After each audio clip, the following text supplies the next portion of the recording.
and I give my heart so use me. 2 Samuel 12 ayat 13. Lalu berkatalah Daud kepada Nathan, "Aku sudah berdosa kepada Tuhan." Dan Nathan berkata kepada Daud, "Tuhan telah menjauhkan dosamu itu, engkau tidak akan mati." Catatan si Bang Epan. Setiap manusia pasti pernah melakukan kesalahan baik di mata manusia ataupun di mata Tuhan.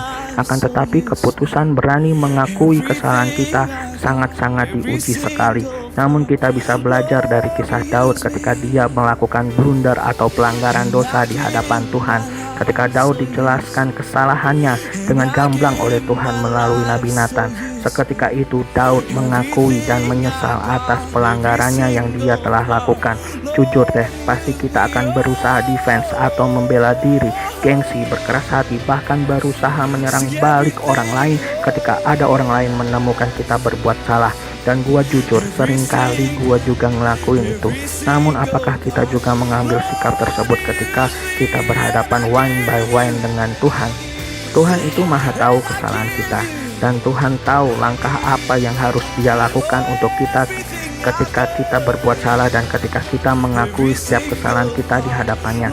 Mungkin manusia atau orang lain bisanya menghakimi, ngebully.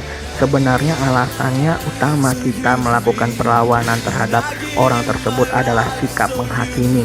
Setelah dihakimi udah ditinggalin gitu aja, karena menganggap kita ini sudah salah, maka sudah kotor, dan orang yang menghakimi kita itu seperti Tuhan, hidupnya paling suci dan paling bersih dan paling benar. Ya pokoknya tugasnya udah selesai dan bye deh. Akan tetapi berbanding terbalik dengan Tuhan Allah Yesus Kristus. Tuhan Allah tahu langkah selanjutnya ketika Dia sudah menghakimi kita dan ketika kita mengakui kesalahan kita di hadapannya. Salah satunya adalah kasih karunia turun lagi dalam hidup kita. Tuhan memberikan ruang kembali untuk kita kembali lagi percaya, taat, dan melayani Tuhan lagi. Tuhan Allah masih mengasihi hidup kita. Seperti Daud, di mana Tuhan tidak membiarkan Daud mati, namun memberikan Daud kasih karunia-Nya untuk Daud bisa membuat sebuah lagu kembali, untuk bisa Daud mengasihi Tuhan lagi, untuk Daud bisa taat dan percaya lagi kepada Tuhan. Dan semuanya tertuang di kitab Mazmur pasal 51. Bahkan Tuhan Allah mengasihi keturunan Daud lagi ketika Daud kembali lagi taat dan percaya lagi kepada Tuhan, yaitu Salomo. 2 Samuel 12 ayat 24. Again, yuk kita belajar mengakui setiap kesalahan kita yang telah kita lakukan. Mungkin kita tidak bisa mengakui kesalahan kita kepada orang lain, namun kita belajar hari ini mengakui kesalahan kita di hadapan Tuhan.